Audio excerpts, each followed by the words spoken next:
Good afternoon. We begin with the latest developments in the college support workers strike. Thousands of union members rallying at college campuses across the province today, demanding what they call a fair contract. The job action now entering its fourth week with no end in sight as talks between the two sides broke down again Monday. CTV's Janice Golding joins us live from Humber College in Etobicoke with the latest. Janice. Hi, Nathan. Yes, hundreds of support workers are walking the picket line here at Humber College as the strike continues into its fourth week. Police estimate that there are about 400 people walking the line here between with Humber College Boulevard closed between Highway 27 and Humberline Drive. The job action initially started on September the 11th when around 10,000 workers at 24 colleges walked off the job. Mediation had commenced, but talks broke down on Monday between OPSU, the Workers' Union, and the CEC, the College Employer Council. The union says the impasse occurred after the employer refused, quote, any job security language that would clear the path to a settlement. Meanwhile, the CEC says it has tabled enhanced offers that total more than $155 million. Still, OPSU says workers are walking the line to protect jobs amidst one of the largest mass layoffs in the province's history, when upwards of 650 programs has been suspended or cancelled. Just last week, Georgian College announced it will be shuttering campuses in Orillia and Muskoka and merging them into the Barrie campus in the summer of 2026. Here is more from people at Humber College. A lot of us are really emotional. The one thing that I knew working here, I've been with the colleges 23 years, is that we get up and do this for the students. Even when times are hard, it's the students that bring us back, and that's the thing that I've heard the most on the line, and it's been so heartbreaking. The number of people who've told me, I just miss my students. My students are reaching out to me and I can't help them. My partner works here as well. He was speaking to a student yesterday who is an international student who has MS and has not been able to get support she needs to be successful and may lose her semester when she's paying extra fees and everything. Contract talks started on June the 1st, with the workers without a contract starting on September the 1st. As we speak, there are rallies taking place at 5 other college campuses across the province, including Georgian College in Orillia. Reporting live from Janice Golding. Now back to Nathan. Thank you, Janice. To City Hall now, where there's talk today of next year's mayoral election and who will vie to lead the city. Brad Bradford, Olivia Chow's biggest critic on council, confirms his name will be on the ballot with a back-to-basics pitch. CTV's Natalie Johnson reports. Proud of you. Move your feet. At the park down the street from his East End home. Oh, my goodness. Again. Brad Bradford says being a parent to his 2 young girls 3, 2, 1. has changed the way he sees life in Toronto. When I became a dad, that completely changed my worldview. When you think about the city from the lens of a parent, it's all about making this a great place to live, a safe place to live, a place where you want to call home with your family. I'll wait for you at the top. From the state of the city's parks to safety on the TTC, Toronto, he says, can do better. It's a city right now where in the wintertime, we're not able to get the streets cleared. In the summertime, the pools are closing. We have to get back to basics to deliver world-class services for our residents. And if we can get the small things right, if we can get back to basics, then I think this is a city that will really start to shine. And so the Beach's East York councillor is now making it official. He will run for mayor of Toronto. I care so much about the city. It's where I'm building my home. It's where I'm raising my family. And I want Toronto to be the best city in the world. The campaign doesn't officially get underway until May, and the election isn't until October 2026. With a full year to go until Torontonians head to the polls, Bradford is the first high-profile candidate to declare that he will run for mayor. A September Forum poll found that in a head-to-head match, Bradford could beat current Mayor Olivia Chow with a narrow edge if the election was called today. Chow has not confirmed whether she will seek a second term. Her office telling CTV News in a statement, quote, Mayor Chow is focused on fixing what people care about most. She is bringing down the cost of rent and housing by building more affordable homes, investing massively in repairing our aging transit system, and addressing crime by hiring 720 more police officers and investing in youth. We need to build housing. Bradford ran unsuccessfully against Chow in the 2023 mayoral by-election that was called after John Tory stepped down amid a sex scandal. The centre-right councillor says he has spent the 2 years since listening to Torontonians about what they want to see in their city. I feel the energy from our residents, and I'm here to champion a better way forward, a new generation of leadership and a new chapter for Toronto. Gearing up now for an election year in which voters will decide. Natalie Johnson, CTV News. Commenting on Bradford's announcement, former Mayor John Tory says he'll continue to take his time to decide whether to enter the race. I'm very, very busy, out in the community trying to contribute in different ways. I could tell you about all of them and be happy to do so and promote those causes. But having said that, there's lots of time left between now and the election for anybody who wants to think about running, and so that includes me. Next year's election will be held on October 26th. And staying at City Hall, where 2026 budget consultations launched today. Residents are invited to share their thoughts on how the city should be spending their tax dollars through consultations or an online survey. Our Beth Macdonell was at the budget kickoff this morning and joins us live now with more. Beth. Michelle, it's budget time once again here at City Hall, and for a third year in a row, the city is invited to weigh in to the budget with their thoughts, and this is being done in two ways, through an online survey along with 2 virtual and 4 in-person consultations. All events take place throughout October. The in-person consultations will be held at St. Lawrence Market North, the Etobicoke Olympium, North York Memorial Hall, and the Scarborough Civic Centre. We know some of the big issues are housing and public transportation. Budget Committee Chair Shelley Carroll says the 2026 budget will be a leaner one and will be about prioritizing investments, affordability, and preparing for an uncertain global outlook. We've got to be very prudent in these budgets. That's why we want to listen to the community first. What are the important needs? What are the things you can't live without? And then we have to sit down and make sure that we do have a budget in 2026 that we can turn to them and say, we'll still be moving in this city. We're still working on putting roofs over heads, but we really understand the affordability piece. 2026 will be a leaner budget. Carroll says over the past 2 years, there has been savings at the city and the city's credit rating has improved. We will have to see what all this means for property taxes. People can get more information by going to toronto.ca/budget, and the deadline for the online survey is the end of the month, October 31st. Reporting live at City Hall, I'm Beth Macdonell. Nathan, back to you. Thank you, Beth. We have more news in a moment, but first, here's a live look at the city this afternoon. Another sunny day in store. A great day to get outside, or better yet, head to the Markham Fairgrounds. Why? That's where we find Lindsay Morrison, who's on location at the Markham Fair. Apparently, it's kicking off today. Lindsay. Oh, it is kicking off, Nathan, and it is beautiful weather conditions for this event, not just today, but really over the next 4 days, which we love. It is the 181st Markham Fair, and we are here at Old McDonald's Barn, where you will find horses, sheep, and some beautiful cows. And I have Emily here, a local dairy farmer from Stouffville. These are your cows. Who are we with right now? Hi, thank you for having me. We're here with Sadie and another friend. They're both dairy cattle, and they're about 6 months old. Well, they're beautiful, and a couple of even younger cows not far away here too. They're about a month old? Exactly, yeah. We've got 2 Holstein calves over there, and they're about a month old. Wow. And so why is it so exciting for you to come and be a part of the Markham Fair and educate people and allow them to get up close and personal with these beautiful animals? I've been coming to this fair since I was just a little baby, and it's become tradition for me.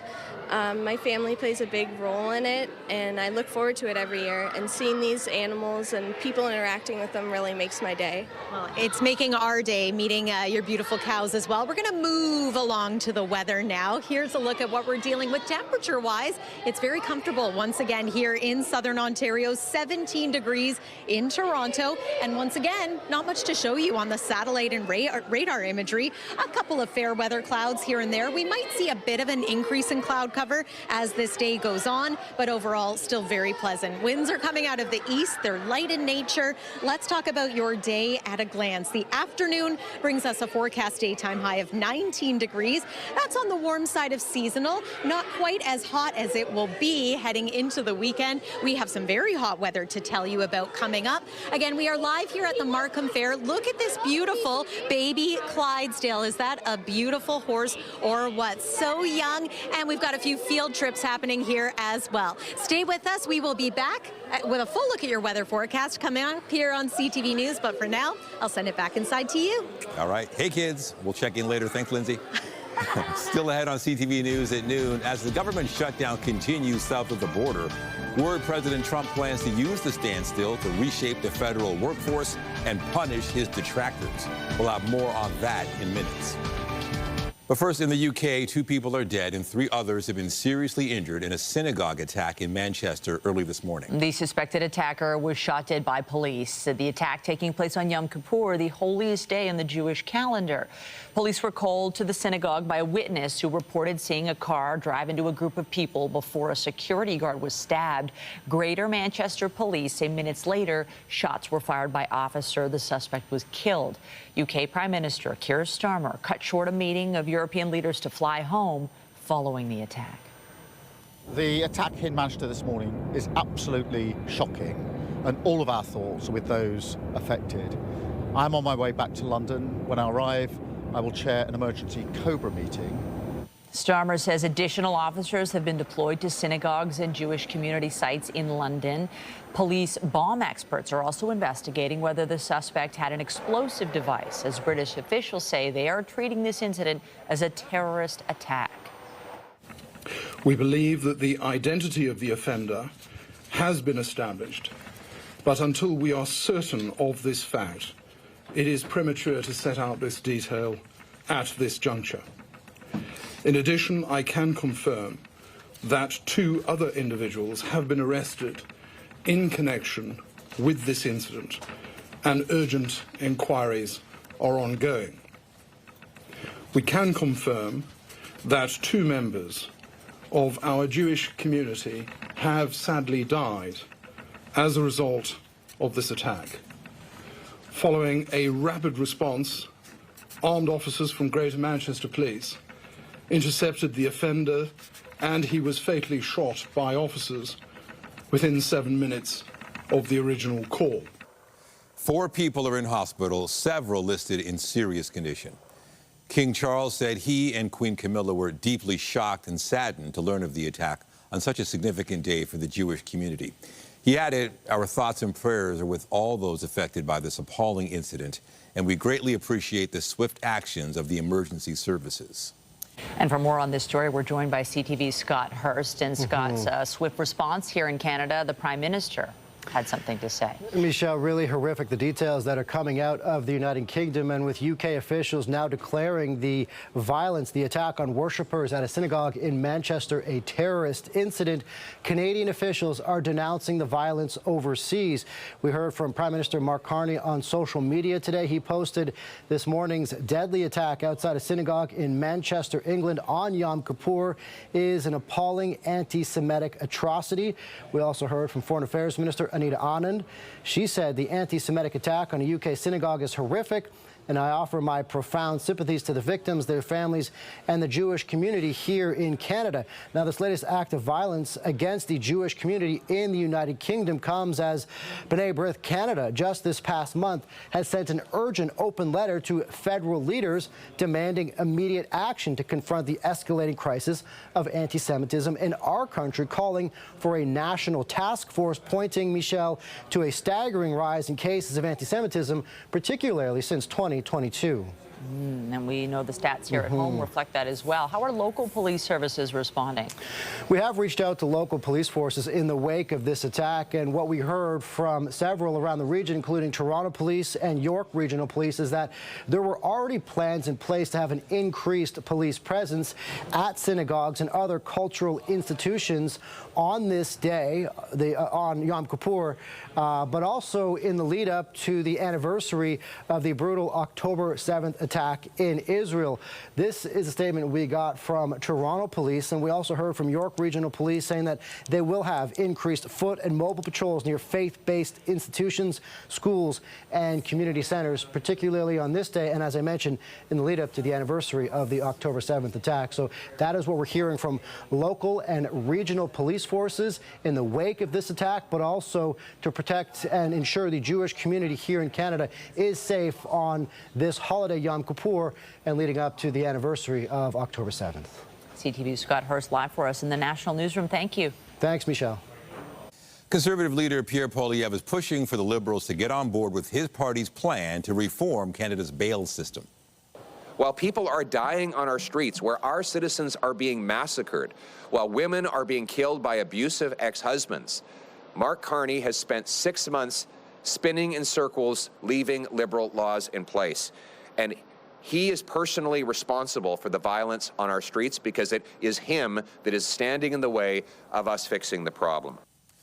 Poilievre pointed to several recent media reports about violent crimes being allegedly committed by people out on bail.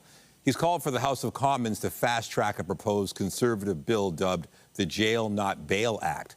Some measures include making judges consider an accused's full criminal history and making it harder for people who commit major offenses while on bail from receiving it again.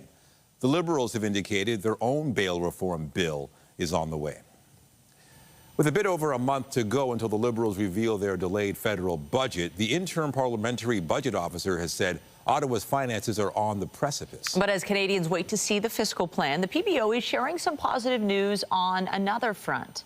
The fiscal watchdog shared new figures showing a sharp improvement in housing affordability across Canada. The budget officer tracks that measure by comparing average home prices in different markets and what the typical household living there can afford. The biggest improvements were seen in Toronto and Hamilton, although Calgary, Montreal, and Quebec City saw prices rise. Jason Jacques also warned the carrying cost of a mortgage is still pricey in cities like Toronto, Vancouver, and Victoria, making households there more financially vulnerable. This comes as the Liberals mark a new milestone on another file. We announced that more than 5 million Canadians are currently covered under the Canadian Dental Care Plan. Health Canada says nearly all dental providers are now taking part in the federal dental care plan. The program launched in May of 2024 for seniors, children, and disability tax credit recipients and expanded in May of 2025 to all eligible Canadians. It covers basic dental work for uninsured people earning under $90,000 with an average of $800 in covered care per patient each year. The federal government is launching a new procurement agency to overhaul how the military buys its equipment. Its new Defense Investment Agency will fall under the Secretary of State for Defense Procurement, and it will be managed by former RBC executive Doug Guzman.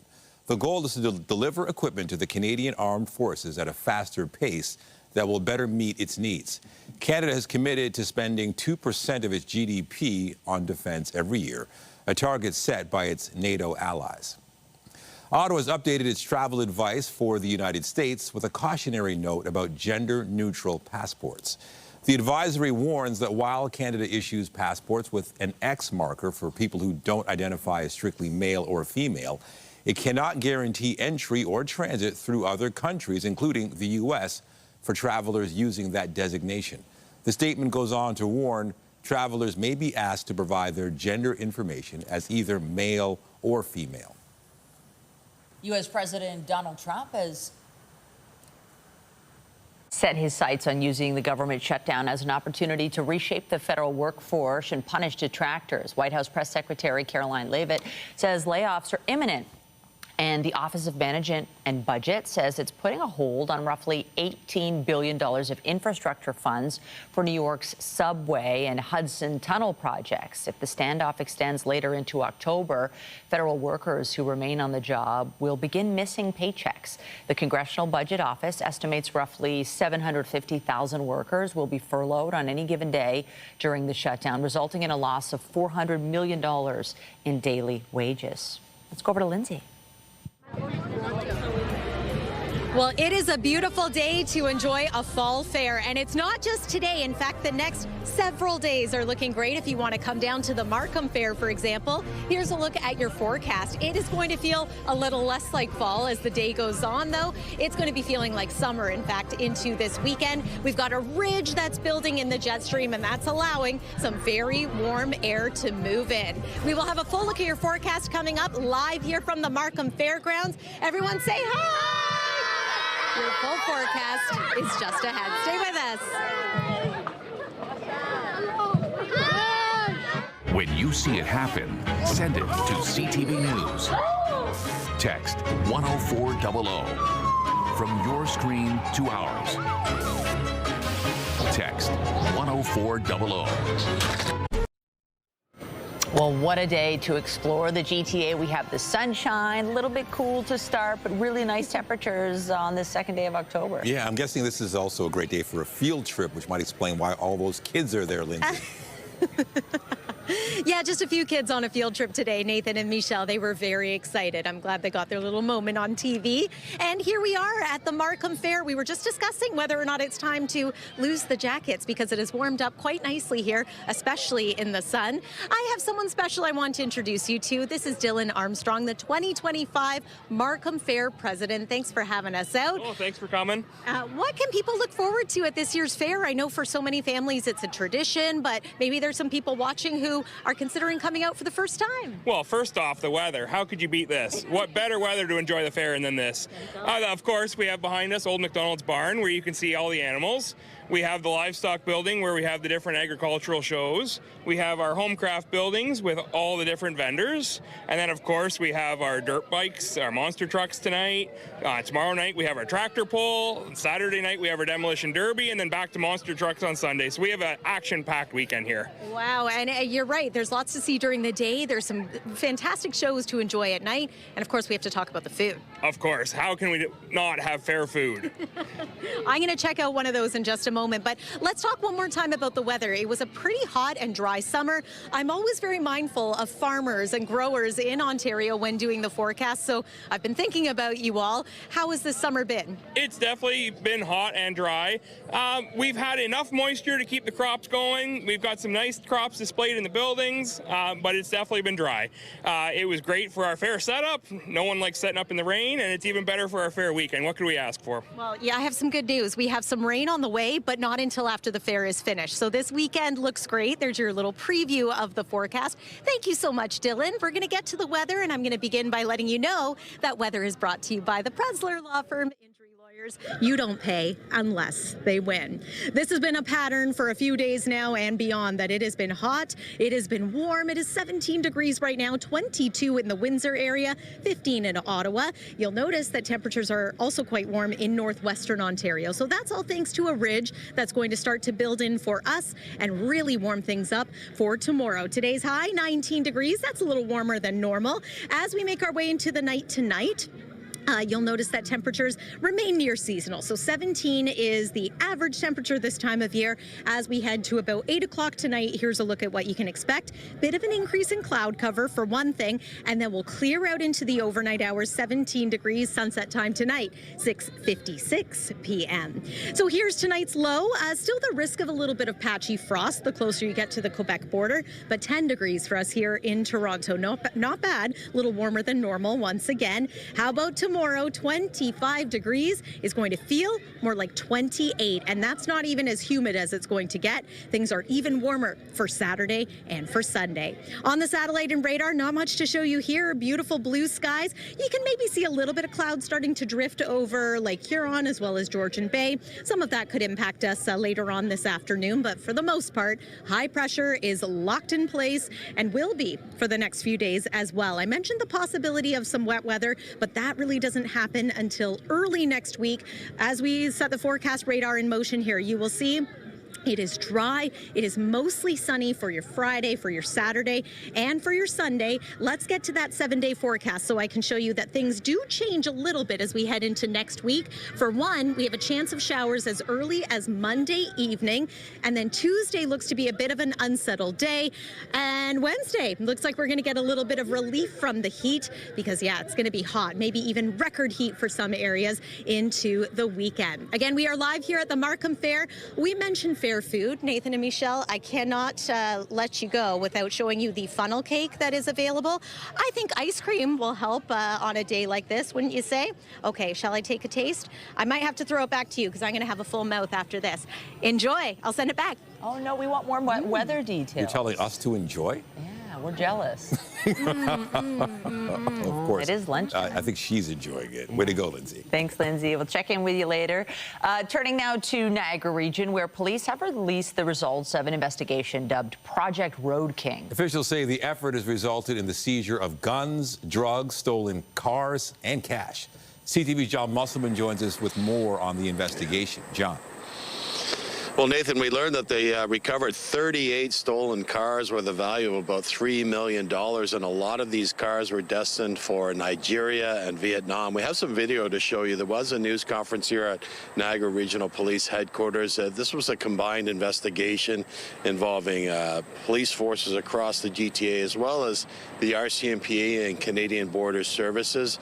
And police say it started back in 2024, but they expanded it when they realized how large this operation was. And as you mentioned, they did recover a number of these stolen vehicles, also 20 weapons, drugs, and cash. Now, we did have a chance to see some of the seized items. We also heard from police at this news conference. Here's what they had to tell us just a short time ago. 30 individuals have been arrested, with more than 200 criminal charges being laid. Officers seized in excess of $260,000 of controlled substances, including cocaine and MDMA. Over $500,000 in Canadian currency was recovered, and most notably, 38 stolen vehicles were located and recovered. Project Road King represents a significant milestone in multi-agency policing.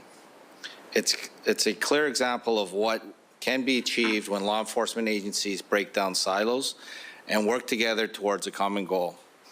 I would like to echo Chief Forty's remarks. This investigation brought together expertise, intelligence, and resources from across jurisdictions.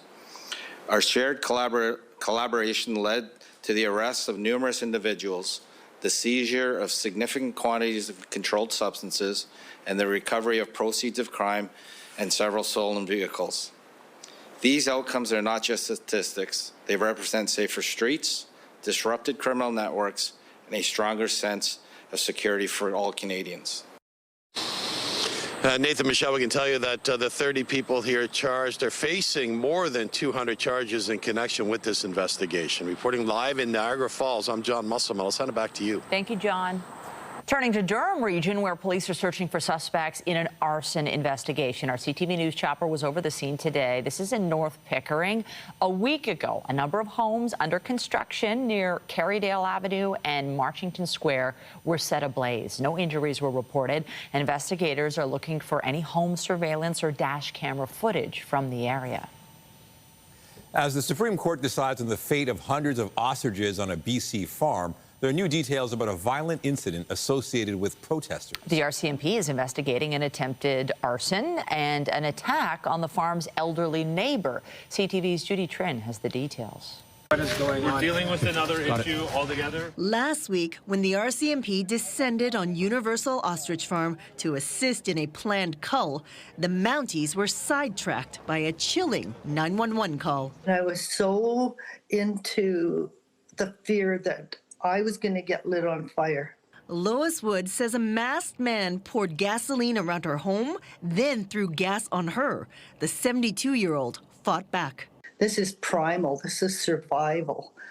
And I bit his upper arm as hard as I could, and he punched me in the face and knocked me down.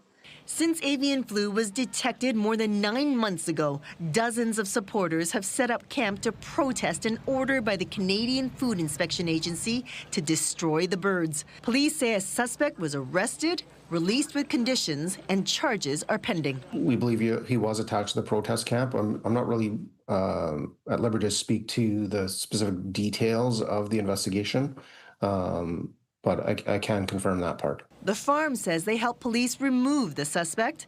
In a statement, spokesperson Katie Pisitny says they're not a threat, but a family, a farm, and a community standing for compassion, science, and a better path forward. Meanwhile, a Conservative MP is urging the federal agriculture minister to stop the slaughter and calling for calm. Any violence or anything off that moves from the beaten path of peaceful protest is going to result in bad things for the ostriches. Political support will dry up. The Canadian Food Inspection Agency's cull of more than 300 ostriches is on hold, waiting for the Supreme Court to decide if it will hear the case. Judy Trin, CTV News, Ottawa.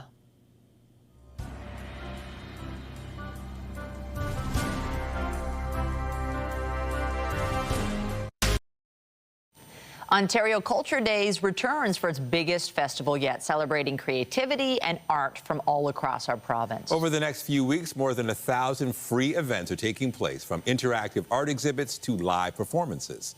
CTV's Jessica Smith joins us now with more, and I know that's your favorite word, free. It is my favorite word. You guys know that about me. Free is my favorite price. And you know what? We're getting into the fall, heading in towards the winter. The holidays are coming, so free things are absolutely my favorite. And Ontario Culture Days brings you into so many cool things right across the province. I'm going to bring one of the artists participating. This is Natalie King. So talk to me about what Culture Days is all about, because I know there's activations happening everywhere, and you're a part of one of them happening this weekend. Yes, so Ontario Culture Days is a province-wide festival that features all kinds of different events, installations, community-based work, and my actual installation will be happening at H2O Park. October 4th and 5th, so this weekend. And basically what we'll be doing is we'll be doing some stenciling. So we'll be doing some stenciling with the public. All of the work is basically reflective of my positionality as an artist. I'm a queer, Indigenous, Anishinaabe artist from Temiskaming First Nation.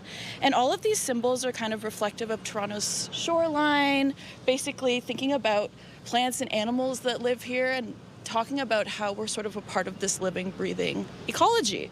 So visitors will be able to do some stenciling. They'll also be able to color in the stencils with some chalk as well. Very interactive. Here, let's get down here. We're gonna get down here. And I'll be honest, I'm artistic in a lot of ways, but girl, maybe not this one. But why did you want to be a part of something like this? Well, honestly, I think for me, it's really important to bring Indigenous presence to urban spaces like Toronto, but also I think to be able to show, have the public connect with community, to have people connect with sort of the plants and animals that are along the shoreline, thinking about where we position ourselves as very people. Cool. And also for the public to be able to make art for free. Yeah, because that's our favorite price, for free. Exactly. Well, Natalie, thank you so much. It's on culturedays.ca. It goes on until the 12th. It is for free, our favorite price. We're making art. Yes. We're having fun. Check it out this weekend, and you have until October 12th to experience it all. I'm going to send things back inside to the studio. All right. Thank you, Jess. Look at Jess go.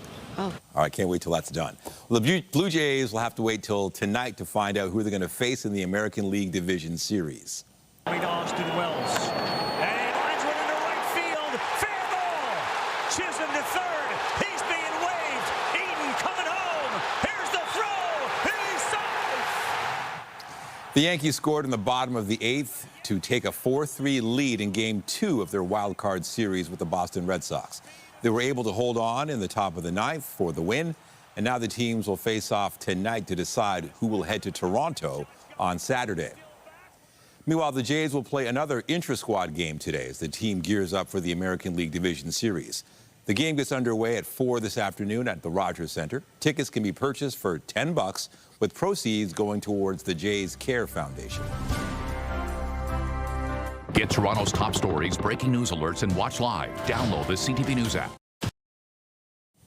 A dire warning today for Canada Post. The Federation of Independent Business says the agency risks losing nearly 2/3 of its small business customers if the workers' strike continues.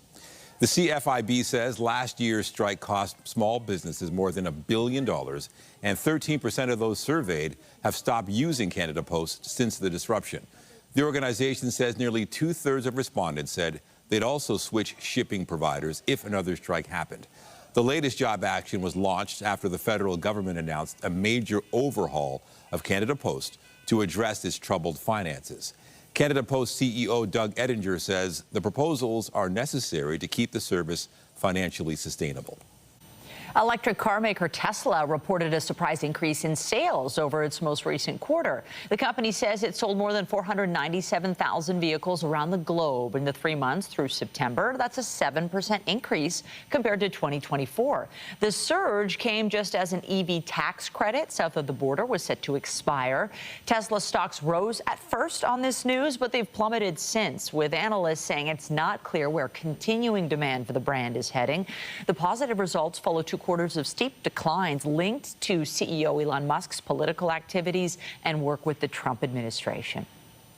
One person was hurt after 2 Delta airline jets collided on a taxiway last night at New York's LaGuardia Airport. Yeah, we did. Their right wing clipped our nose in the cockpit. We have damage to our windscreen and some of our screens in here. The 2 jets hit in what officials are calling a low-speed collision.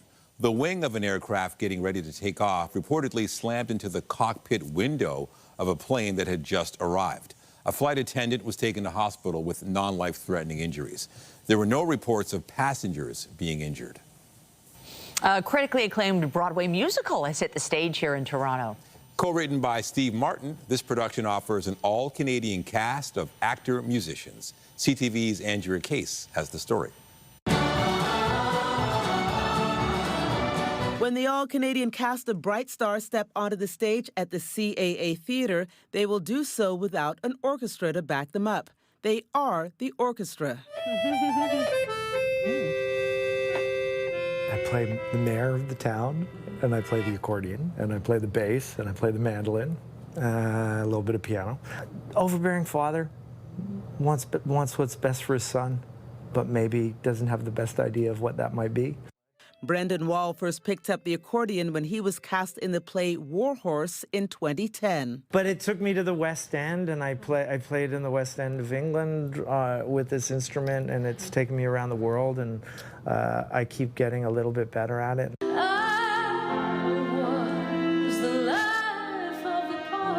Kaylee Harwood recently played Celine Dion in Titanic on the very same stage as Bright Star, the versatile performer moving from pop music to bluegrass. It's very different from traditional musical theater where there will be a conductor either on stage or off stage who's bringing everyone in. There's a lot of just having to listen to each other really, really closely. And in a place like this size theater, it's a bit more of an acoustic sound. Grammy winners and skilled banjo player Steve Martin and singer-songwriter Edie Brickell wrote the musical about a woman spanning 2 time periods, 1945 to 46, with flashbacks to 1923. And it's a story, I think, of returning to yourself and kind of learning what made you you, and a story of perseverance and hope beyond all adversity. It's really special. There's humor in it. There's a lot of heart. I took that $5 and put it toward my college fund. And how much do you have in that college fund? $5. Well, it's a very human story, very relatable story, I think. There's a lot of heartache in it as well, but there is a lot of joy and redemption, too. And so I think that, you can bring your tissues, but also come ready to just be wowed by these incredible musician actors. Bright star, keep shining for me. I know to see through. Bright Stars on stage at the CAA Theatre from September 30th to October 27th. Andrea Case, CTV News. Box office estimates are in for Taylor Swift's cinematic event for her album release tomorrow. Fans have been counting down to Swift's album, The Life of a Showgirl, since the pop star announced it would be out in August, or he announced it back in August. It'll be Swift's 12th album and will feature 12 tracks. Swift is marking tomorrow's debut with a special release party in movie theaters across the globe. Audiences will get to see the world premiere of the album's lead single and behind-the-scenes footage of how the life of a showgirl came together. Swift says dancing at those events is optional but encouraged. A Guelph High School choir has added a one-of-a-kind experience to their resume, sharing the stage with a rock legend earlier this week. CTV's Allison Bacon has more on the group's latest performance with none other than Alice Cooper.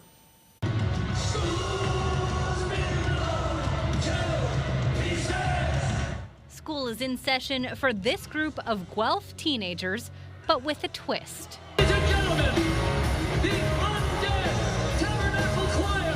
Taking the stage with Alice Cooper Monday night in Toronto. I watched The Muppet Show. I was 3 years old and I remember seeing him. And so he just kind of felt like a character. Like he didn't feel like a real guy. And he's so huge. And even just walking into his dressing room and seeing him sitting there, it's like, it just felt like a fever dream. This isn't the first time the choir has performed with major stars. Singing along with Melissa Etheridge in April. And Foreigner when their tour rolled through town. They were so supportive of our kids from the get-go. We were sending them rehearsal videos. They would give us feedback on things. The kids were learning how to adapt, sometimes at the last minute, in terms of what's actually needed to put on a show of this magnitude. A pinch me moment that seems to happen over and over for this group. To have that opportunity is not something I don't think any of us in the choir took lightly at all. It was just something we know that we're incredibly lucky and we appreciate it so much. Just like seeing like the whole crowd of people just watching us and we're just like all singing together. It was just so much fun. Even Cooper getting hands-on, helping them get performance ready. Assisting Jane Wood apply her stage face. And we want to choose you because like she knew that I kind of was a fan already. And I was like, if that happens, I will burst into tears and I will cry. Memories and skills for a lifetime of entertainment. They gain skills, their brains are being exercised in different ways to connect with different kids. And nothing matters more to me fundamentally than making kids good kids. Although Osborne is remaining tight-lipped, she tells me that there is another musical performance slated for this fall, but those details will be released in the coming weeks. Ashley Bacon, CTV News, Guelph. After the break, meet the Canadian record store owner who discovered a priceless piece of Beatles history and instead of selling it for big money, got the chance to give it to one of his musical idols. When the owner of a Vancouver record store discovered a lost recording the Beatles made in 1962, it made headlines around the world, but he didn't sell the valuable piece of music history. Instead, he gave the tape to one of the men who made it, Sir Paul McCartney. CTV's Shannon Patterson has the story. In the 44 years he's owned Neptune Records, Rob Frith has bought a lot of random music collections. Someone came in about 10 years ago, and they had a couple of reel-to-reel tapes. And it just said Beatles early demos with a question mark. Frith figured it was likely a bootleg copy, so it sat behind the desk at Neptune for a decade until this spring when he booked a studio that had a reel-to-reel player. We put the tape on. We thought we'd be hearing like record noise or whatever, and it was like the Beatles were in the room with us.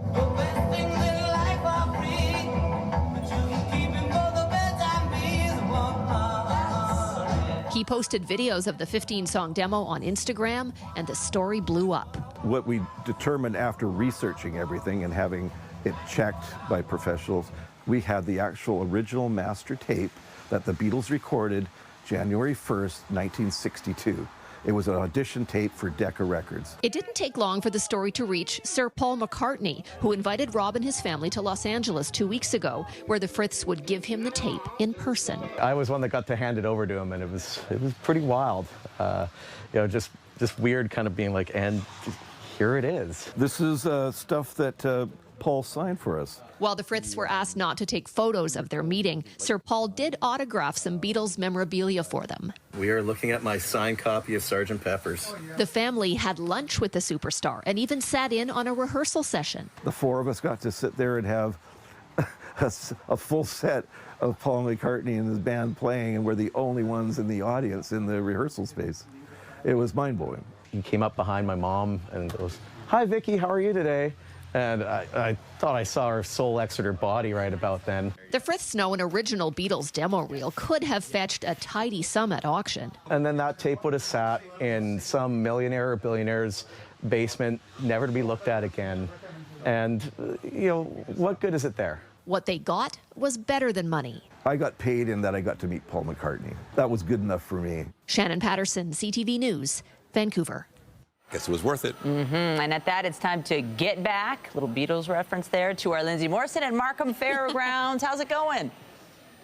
Oh, it's going great, Michelle. We are here in the General Exhibits building, and everyone always gets a kick out of seeing the biggest pumpkins. Well, these are the award winners, but I have learned that this year they're only about half the size they might typically be. Can you guess the reason why? Yeah, because it was such a dry summer, but so many cool things to check out here at the Markham Fair. Let's take one more look at your weather for the rest of the night tonight. It's going to be a clear night, temperature around 10 degrees. Watch for some patchy fog here and there. And then into tomorrow, daytime temperature is going to be about 25 degrees, feeling more like 28. So never mind a fall fair, it's more like a summer fair into this weekend.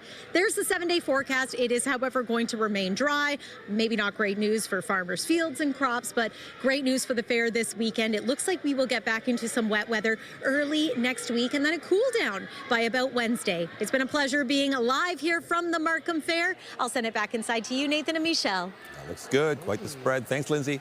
And that is CTV News at noon. Remember, you can get Toronto's breaking news all day long on CP24 and at ctvnewstoronto.ca. For Lindsay Morrison and the whole team here, have a pleasant afternoon. I'm Michelle Dubé. And I'm Nathan Downer. Be sure to join us later for CTV News at 5 and 6. Have a great afternoon.